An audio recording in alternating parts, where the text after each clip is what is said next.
pues buscando revisiones, buscando em, lo más actualizado posible.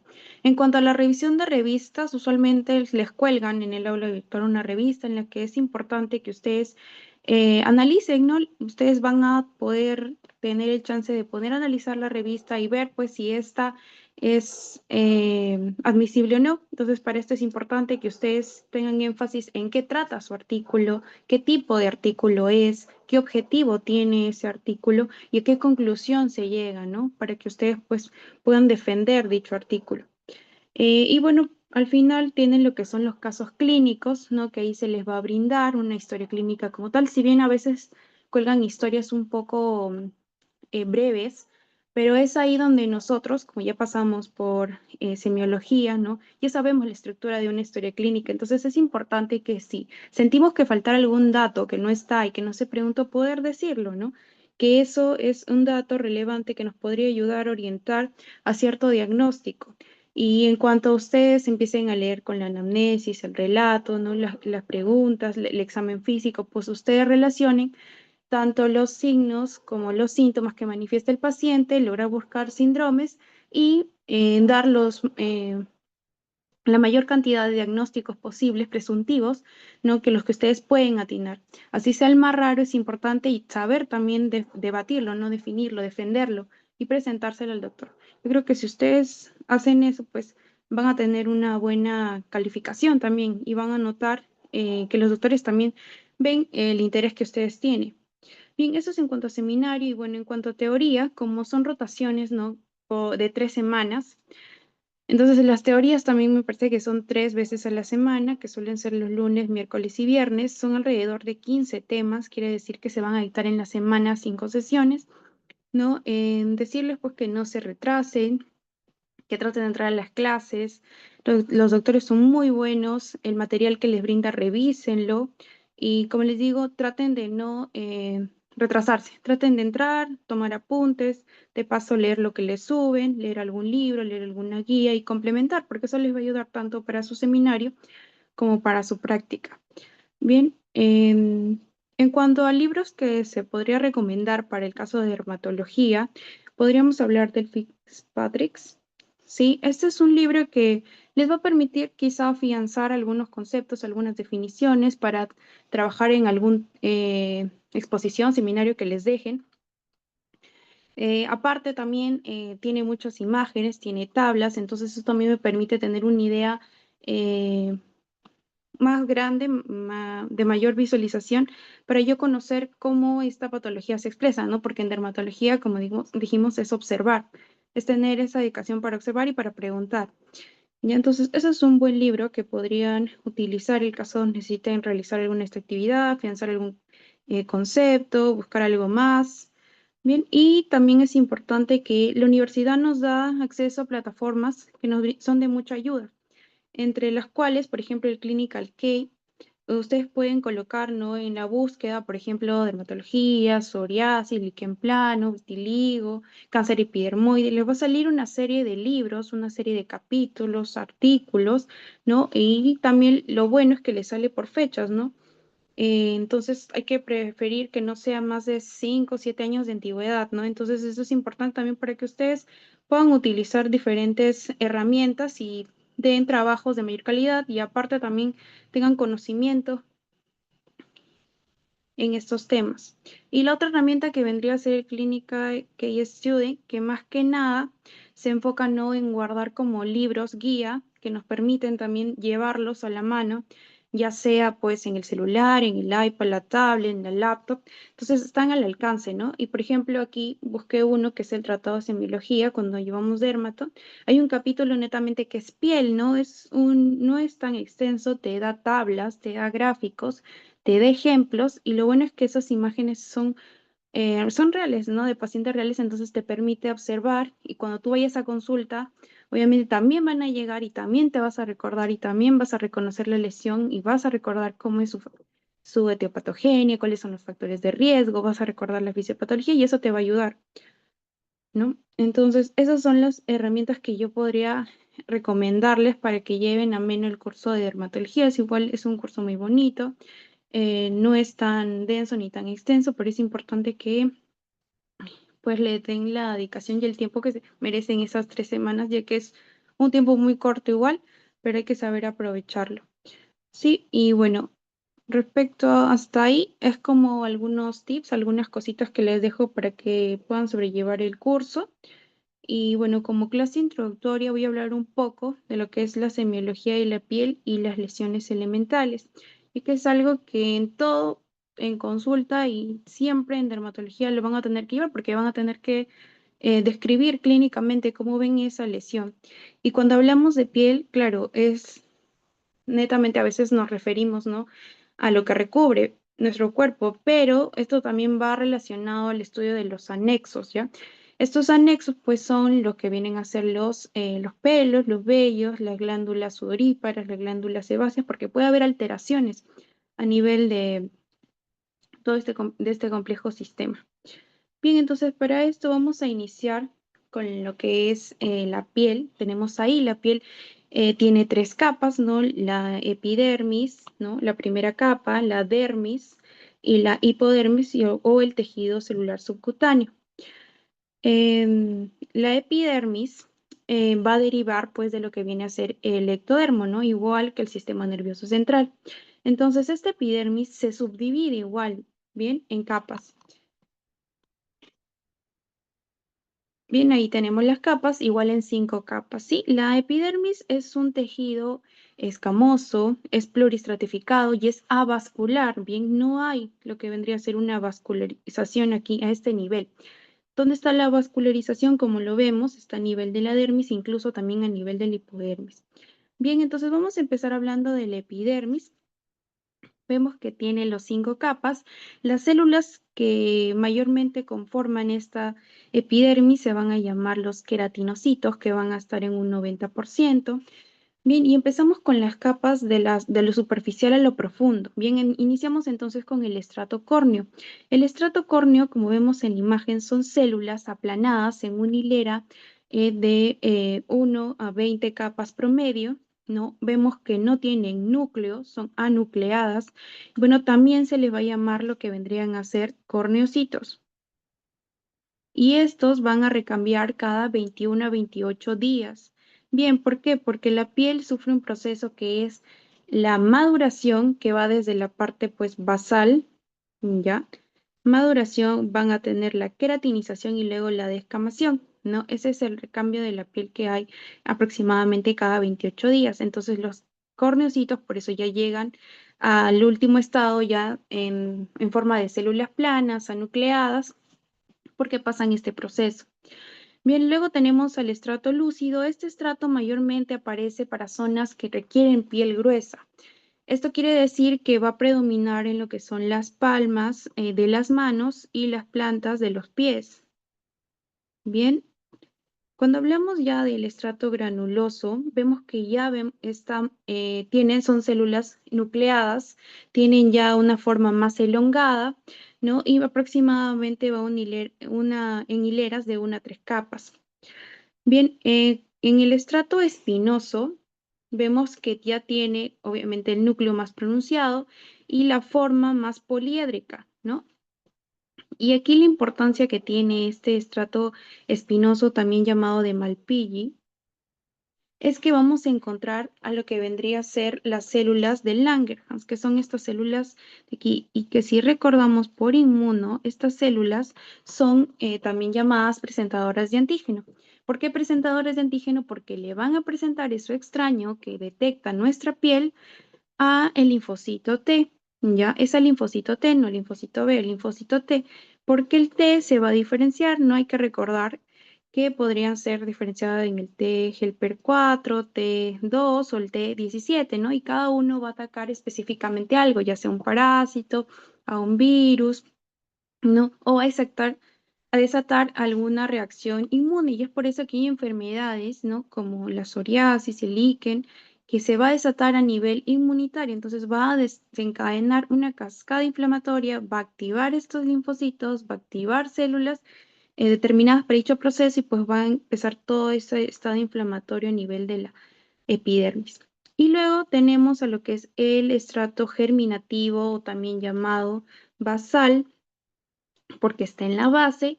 Esta base solo está conformada por una hilera, tiene núcleo, es cilíndrico, elongado, está en un estado mitóticamente activo, ¿no? Porque de ahí, como dijimos, van a empezar a proliferar y van a ir subiendo hasta llegar a lo que vendría a ser el estrato córneo y pues la fase de descamación. Sí, en este estrato germinativo basal, que es mitóticamente activo, ¿no? Lo importante de aquí, otro detalle importante es que hay la aparición de estas células que vienen a ser los melanocitos que contienen la melatonina, que vendría a ser lo que da la pigmentación a la piel, ¿cierto? Ahora, ¿de dónde deriva la melatonina? Si es que le preguntaran. Esta es fundamental, la tirosina es fundamental para la formación de esta, ¿bien?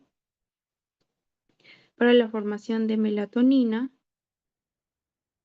que va a ser producido por los melanocitos. Bien, entonces eso respecto a las 5 capas de la epidermis. Luego vamos a tener a hablar sobre la dermis o también pues la que va a contener estos anexos que estábamos hablando. Anexos como lo que vendría a ser el folículo piloso, ¿no? La glándula sebácea y las glándulas sudoríparas. Cuando hablamos de la unidad pilosebácea, vemos que tiene aquí en general un bulbo piloso, un tallo que vendría a ser pues el tallo del pelo y está asociada a lo que vendría a ser una glándula sebácea que va a drenar a nivel de este folículo.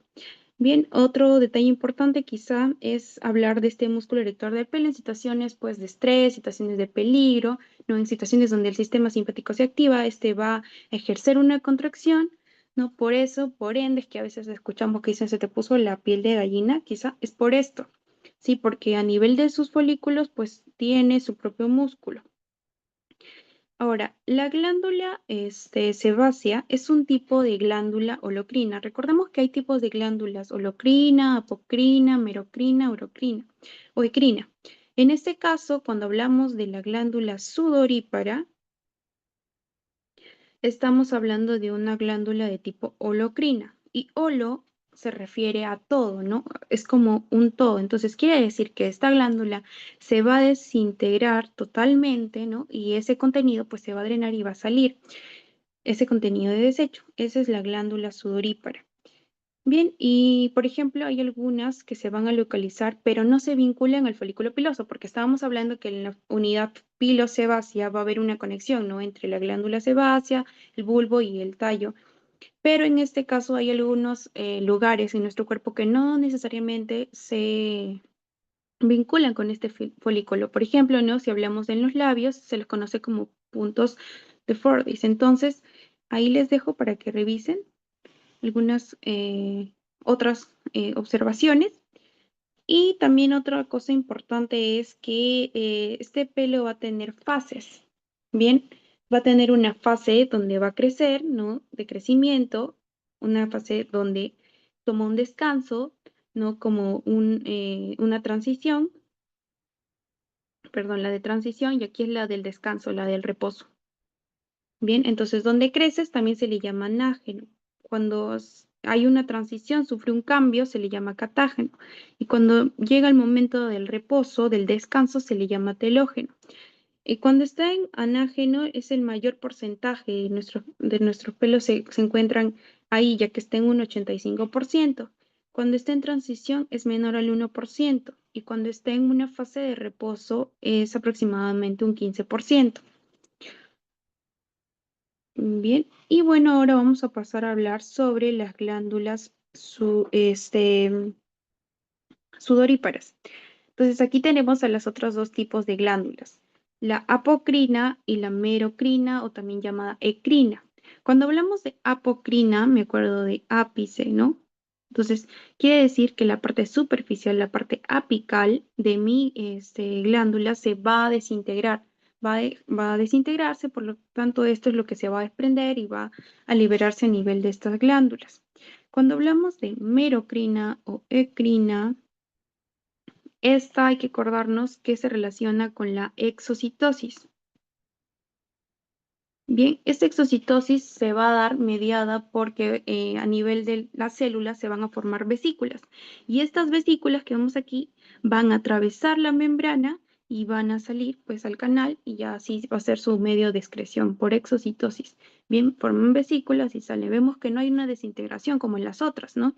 Como en la apocrina que se desintegra a nivel apical o como la locrina que va a tener una desintegración más total, ¿no? De estas células. Y otro detalle importante es que bueno, aquí coloqué una tabla con algunas cualidades en las que se diferencian. Cuando hablamos de crina, también hay que recordar que es al nacimiento, quiere decir que su localización es más generalizada. Esta va a ser de tipo colinérgica y la función importante que tiene es que va a permitir nuestra termorregulación. Bien, cuando hablamos de apocrina, ¿cómo la diferencio? Apocrina aparece en la adolescencia, o sea, en la pubertad. Su tipo de inervación es adrenérgica. Entonces ahí asociamos apocrina, adrenérgica, adolescencia, pubertad. Esas son las cualidades más importantes de este tipo de glándula. En cambio, la ecrina ya vendría a ser más generalizada, de un tipo colinérgico, se presenta desde que uno nace y su función principal es pues la termorregulación. Y bueno, aquí otro detalle importante es que en este lugar también tenemos inervación nerviosa, ¿no? Por ende, estaba comentándoles que la piel, epidermis, o la dermis, hipodermis, van a derivar del ectodermo, al igual que el sistema nervioso central. Es por eso que nosotros con la piel vamos a tener el estímulo, lo vamos a recibir, va a ir directo al sistema nervioso central y luego se va a generar esa respuesta, ¿verdad? Entonces, para hablar aquí hablaremos de lo que son los corpúsculos. Tenemos al de Krauss, ya que lo vamos a asociar al frío. El de Ruffini, que va a ir más a lo que vendría a ser las sensaciones del calor. Entonces, estas dos son térmicas, ¿sí? El de Krauss, como Santa Claus, no sé, ya frío. El de Ruffini es el calor. Y cuando hablamos de Pacini y Meissner, esto más que nada va con las vibraciones, las presiones, ¿no? Entonces, Pacini, la P de profunda, ¿ya? Entonces, en este caso es una presión profunda, una vibración profunda. En cambio, en las de Meissner es una presión, pero más leve, más superficial. Es como sentir los roces. Eso más que nada desencadenado eh, por lo que son los receptores corpúsculo de Meissner. Más superficial, más leve, ¿no? Por decirlo así. En cambio, los de Pacini es una presión más profunda, más fuerte, una presión que en cuanto a intensidades. Bien, y bueno, por último tenemos aquí a lo que vendría a ser la hipodermis o también llamado el tejido celular subcutáneo, que también es importante, ¿no? ¿Por qué? Porque entre sus funciones pues está la de proteger, ¿no? Ante algún traumatismo, importante también con la termorregulación, entonces con la conservación del calor o también como fuente de energía, bien, como un reservorio. Ahora, este va a variar, sí, va a variar de acuerdo a dónde se localice, también depende de la edad y también va a depender si eres varón o mujer. Aquí también se encuentran pues algunos vasos, ya sea linfáticos, sanguíneos o también a nivel nervioso. Y ahora, la otra parte importante que ya deben ir viendo para la rotación es la historia clínica. Si bien es cierto, por cada rotación ustedes van a ver que se va a orientar distinto porque para todas no vamos a ver las historias clínicas que nos presentaron al inicio, ¿no? Que eran como de 7 páginas. No se puede hacer eso. Entonces, aquí en dermatología básicamente tenemos 3 puntos, ¿no? Uno que es la anamnesis, ¿no? Lo que el paciente va a venir, te va a decir, doctor, siento que me ha salido un bulto, doctor, mira, ha cambiado el color de mi piel, doctor, me, mis uñas presentan algo, se me cae el cabello, estoy presentando una descamación. Entonces, el paciente va a venir así. Y luego, lo segundo importante es lo que vamos a ver, la exploración física. Y bueno, el tercer punto vendría a ser si es necesaria alguna prueba complementaria. Bien, de lo cual aquí en Dermato el pilar base que se considera vendría a ser la exploración física, lo que uno va a ver, lo que uno va a escribir.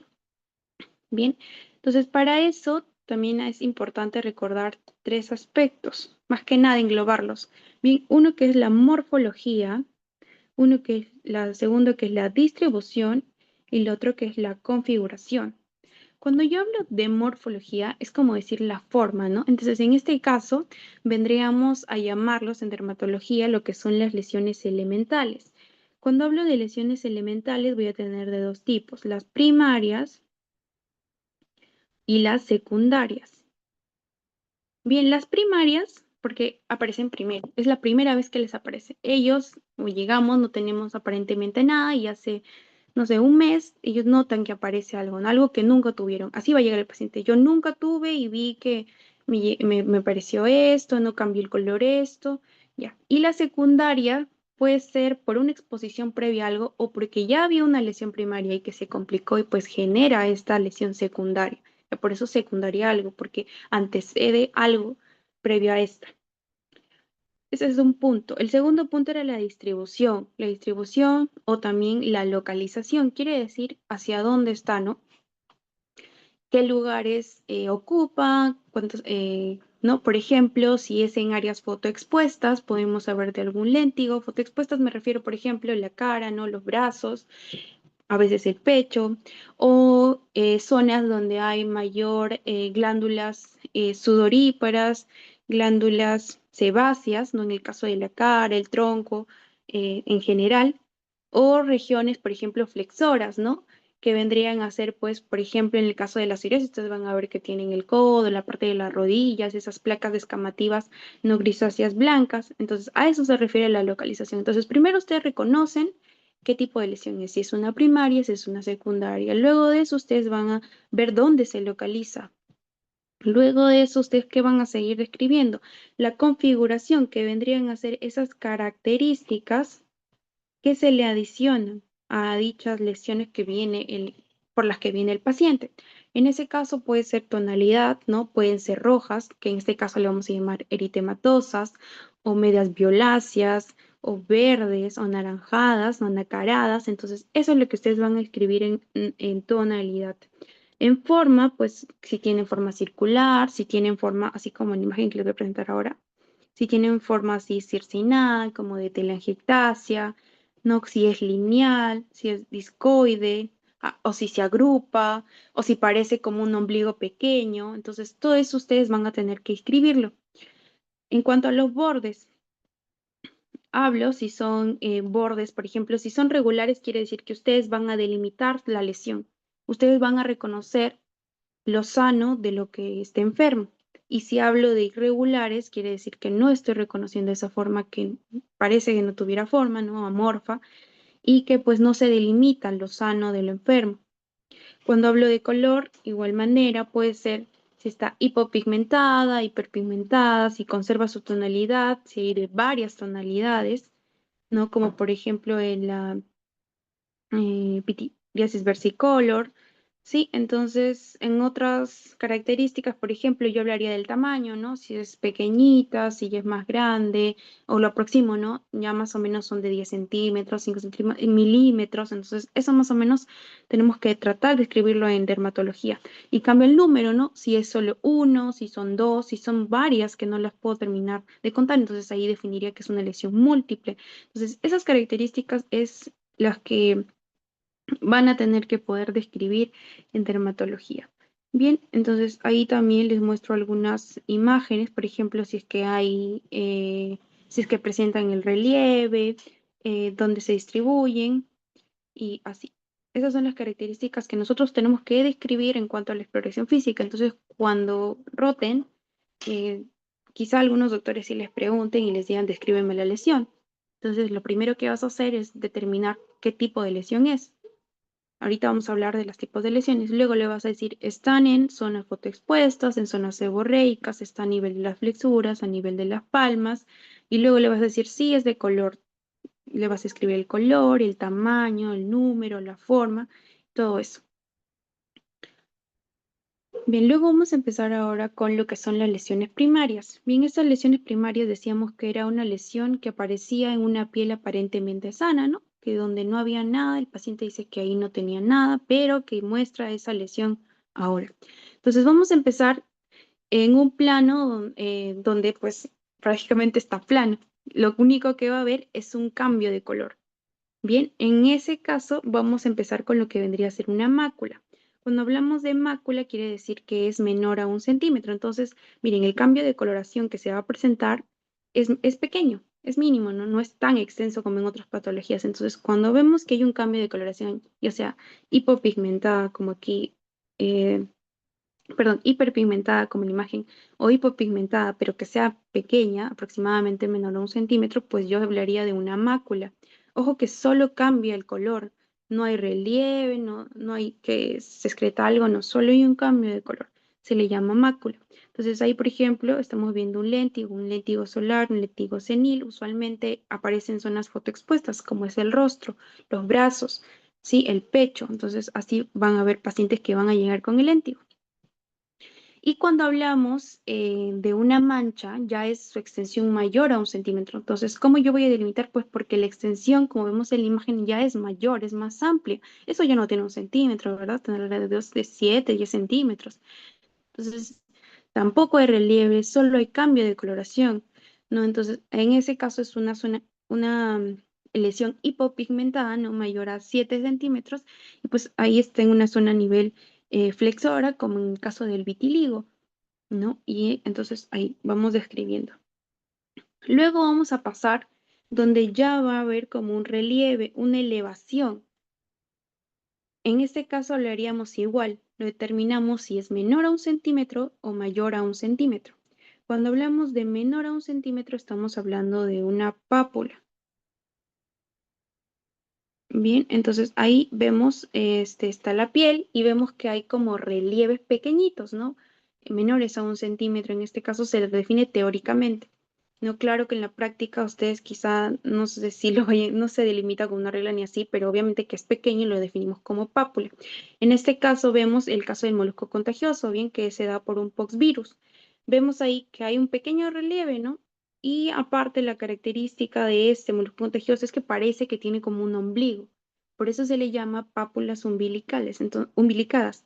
Es por eso que cuando ustedes empiezan a ver las patologías, van a ver lo más importante que es la descripción de la exploración física. En este caso, entonces, si les hablan de pápulas umbilicadas, estaríamos frente a un molusco contagioso. Y si esta extensión ya es más grande a 1 centímetro, que claramente se va a notar, como en el caso de la psoriasis, que son esas placas blanco-grisáceas, descamativas, pruriginosas, pues ya estaríamos hablando de la psoriasis, que aparece usualmente en zonas no flexoras, como el brazo, el codo, no las rodillas, en la nuca también. Ahí vamos a llamar a lo que vendría a ser una placa y en específico, pues si tiene esas características que les acabo de describir, se hablaría de psoriasis, estarían frente a psoriasis, que también es una patología que sí se ve, entonces a ustedes van a poder observar. Luego de esta hay otro tipo de lesiones que estas más que nada van a tener un contenido, ya sea un contenido purulento, la pus, o un contenido líquido seroso. En este caso aquí tenemos a lo que vendrían a ser las famosas pústulas. Pústulas porque tienen pus. Este tamaño, estas tienen un tamaño variable, o sea que no se limita de -1 o 2, no, puede ser variable. Sí, pero lo más importante que resalta aquí es que el contenido es purulento, ¿no? En este caso, por ejemplo, el PEGA, una pustulosis exantemática generalizada aguda que se puede dar por una reacción adversa a algunos fármacos, ¿sí? Esto pues, como dice su mismo nombre, una pustulosis exantemática porque nos va a dar estos exantemas, esos exantemas rojizos y generalizada aguda porque va a aparecer en todo el cuerpo y es de forma repentina. Administran el fármaco y genera esta reacción adversa. Eso es el PEGA. Eso lo pueden encontrar en el capítulo de toxicodermias. Bien, luego tenemos el contenido líquido, también llamado suero. Tenemos aquí a tres lesiones, ¿no? Una vesícula, que vendría a ser, aquí se delimita por tamaños, vesícula menor a 1 centímetro, como en el caso, por ejemplo, de lo que vendría a ser el herpes. El herpes, no está también este virus, va a generar estas vesículas, pero la característica que tiene, si la ven ahí, es como que están agrupadas como un racimo de uvas, también se la describe así vesículas en racimo de uva que tienen una base eritematosa, ¿no? Que va a depender dónde se localice, ¿no? Entonces, eso tenemos que escribir. Luego tenemos a lo que vendría a ser las ampollas, que vendría a estar delimitado de 1 a 5 centímetros, y los flictemas, que son mayor a 5 centímetros. Ampollas, como dónde, ampollas vamos a encontrar, por ejemplo, a nivel de los pénfigos, ya sea el vulgar o el foliáceo. Vemos, ¿no? El tamaño que tiene ya es más de 1 centímetro, ya está más grandecito, y el flictema, por ejemplo, lo podemos ver en las quemaduras, va a generar esta respuesta. Esto se le llama flictema y va mayor a 5 centímetros. Entonces, eso es cuando lesiones que presentan contenido. Luego tenemos otras lesiones primarias que también tienen un contenido ya sea semilíquido, semisólido, y están ubicadas, si vemos ahí, en la parte superficial de la dermis. No, estos vendrían a ser los famosos quistes. Estos son palpables y están bien circunscritos. Luego tenemos aquí a otra lesión que puede aparecer a nivel de la epidermis, al igual que la dermis, pero esta sí es netamente sólido. Bien, uy, esto es netamente sólido. Aquí estamos hablando de lo que vendrían a ser los nódulos. También son palpables, también están circunscritos, pero pueden aparecer a nivel de la epidermis y de la dermis. Bien, y aquí tenemos a las famosas ronchas o abones, ¿no? Que son estas lesiones eritematosas que presentan elevación, pero la característica que tienen, aparte de, son evanescentes, ¿ya? Y usualmente suelen irse antes de las 24 horas o como máximo de 24 horas, ¿no? Y no dejan cicatriz, ¿no? Pareciera que no pasó nada, puede manifestarse por alguna alergia usualmente, ¿no? Entonces, ahí, por ejemplo, en el caso de las urticarias, tenemos estas lesiones que son llamadas las ronchas o los sabones. Y bueno, aquí tenemos a estas lesiones que proliferan, que crecen, que pueden invadir las 3 capas de la piel, que son malignos, que deforman, que cambian la configuración de la estructura de la piel, o en ese caso por la uña. Vendríamos a hablar de lo que son los tumores. Bien, esos también son lesiones primarias. Por ejemplo, ahí está un melanoma acral. Bien, y ahora pasamos brevemente ya para culminar las lesiones secundarias. Cuando hablamos entonces de lesiones secundarias, habíamos dicho que esto aparecía previo a algo, ¿no? O se desencadenaba gracias a algo. Entonces, en este caso tenemos, por ejemplo, esta lesión que es a nivel superficial, de la epidermis superficial, no deja cicatriz, esas son las famosas erosiones, no tenemos la pérdida de continuidad. Recuerden que cuando falta o tras una herida se le llama pérdida de solución, ¿no? De continuidad, porque pues hay como un espacio que está vacío, por eso se le dice así, pérdida de solución de la continuidad. Bien, en ese caso, una erosión por herpes genital. Luego tenemos aquí a una pérdida de continuidad también, pero si observamos con lo anterior, esto ya no solo invade la epidermis, sino también la dermis, y es más, incluso puede llegar hasta la hipodermis. Estamos hablando de lo que vendrían a ser las úlceras. Entonces, si la otra no dejaba cicatriz, imagínense esta, sí debería dejar cicatriz, ¿no? Porque va a haber bastante tejido por reparar, por regenerar, no por abordar, entonces esta sí deja cicatriz. Luego tenemos otro tipo de pérdida de continuidad, pero de forma más lineal y ya no es tan superficial, ¿no? Ya abarca un poco más del epidermis. Esto es una escoriación. Usualmente este tipo de lesiones son autoinfligidas, ¿no? Por ejemplo, en la imagen hay escoriaciones por personas que sufren neurosis y al final tenemos una lesión que tiene una pérdida, pero en forma lineal, como una grieta. En ese caso se le llama una fisura. Bien, y por ejemplo, este tipo de lesión se lo presenta en lo que vendría a ser el intértimo.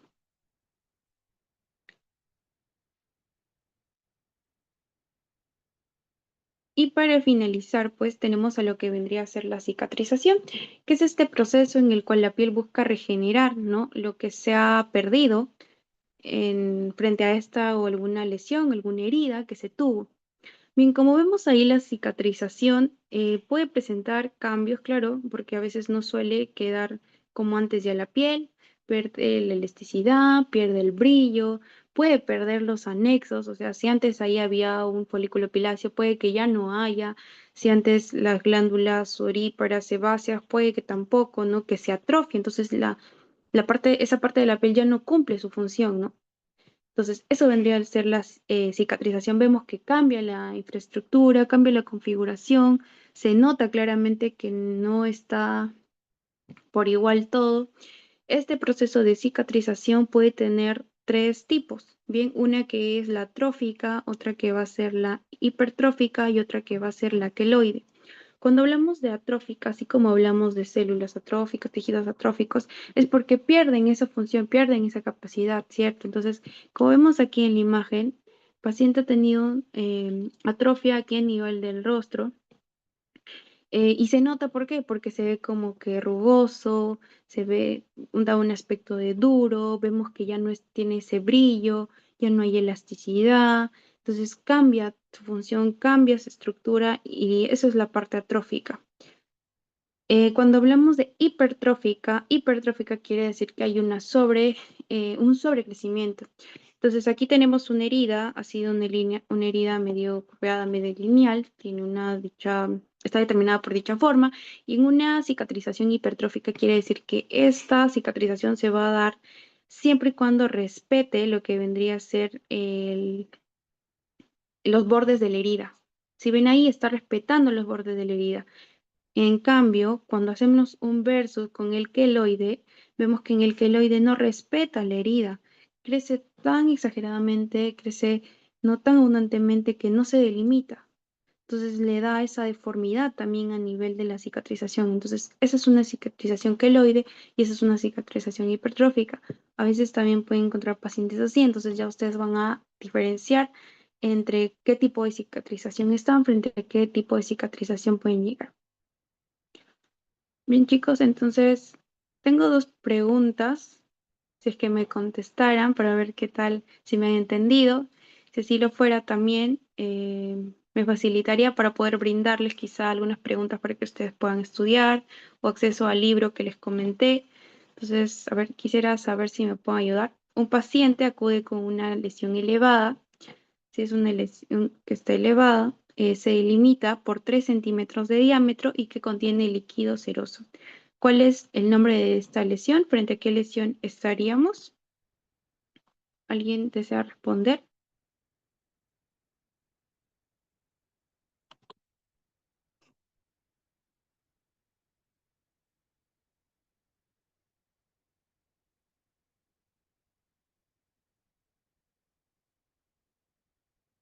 Mm, chicos, bien, si estamos frente a una lesión elevada y que se delimita, pero me refiere que tiene de contenido líquido, entonces podríamos estar frente a una vesícula, una ampolla o un plictema, ¿cierto? Entonces se quitaría lo que es la pústula, el quiste y el nódulo. Pero aquí el otro dato es la delimitación, ¿no? El diámetro que nos dan. En este caso, como habla que es de 3 centímetros, estaríamos frente a lo que vendría a ser una ampolla, ¿cierto? Porque la vesícula es menor a 1 centímetro. Bien. Y bueno, la siguiente, un paciente que consulta por una lesión en la pierna izquierda de 2 centímetros, que presenta bordes irregulares, presenta una base necrótica y pérdida de la sustancia. ¿Qué tipo de lesión representa? Hablamos de que lo más importante, pérdida de sustancia. Entonces, en las ronchas o los sabones no hay pérdidas de sustancia, ¿verdad? Contra la vesícula tampoco hay pérdida de sustancia, más bien hay contenido. Contra la mácula tampoco y en la ampolla tampoco. Entonces, cuando hablamos o estamos frente a la úlcera, ya estaríamos frente a lo que vendría a ser, pues, este tipo de lesión. Bien, entonces, bueno, chicos, no se olviden que para dermatología ustedes tienen que ver más allá de lo evidente. ¿Sí?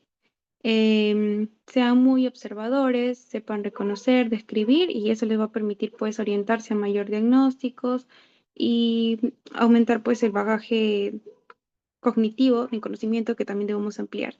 Sí, y bueno, esto como lupita usualmente los doctores seguro lo van a ver, se llama dermatoscopio, les va a permitir, a veces hay, por ejemplo, en el caso de una rosácea, ellos lo utilizan, ¿no? Para ver las telangiectasias, para ver si hay creo que está ahí, entonces, nada.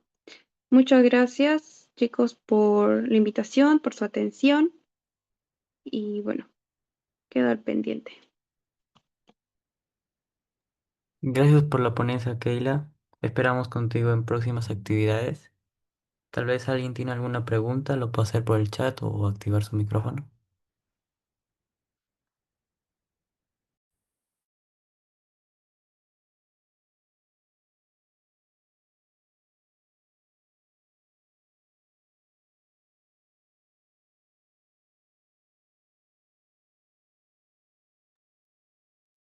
Gracias nuevamente, Keila. Gracias a todos por su participación. Voy a enviar el post-test. Recuerden haber llenado el pre-test y el post-test para obtener los puntos de intercambio. En un momento le envío el post.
Hola, buenas noches. Disculpe, creo que el formulario sale que ya está respondido. Y ahora lo vuelvo a enviar. Gracias.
El link del post-test lo estaré enviando por el grupo con los que ya se anotaron.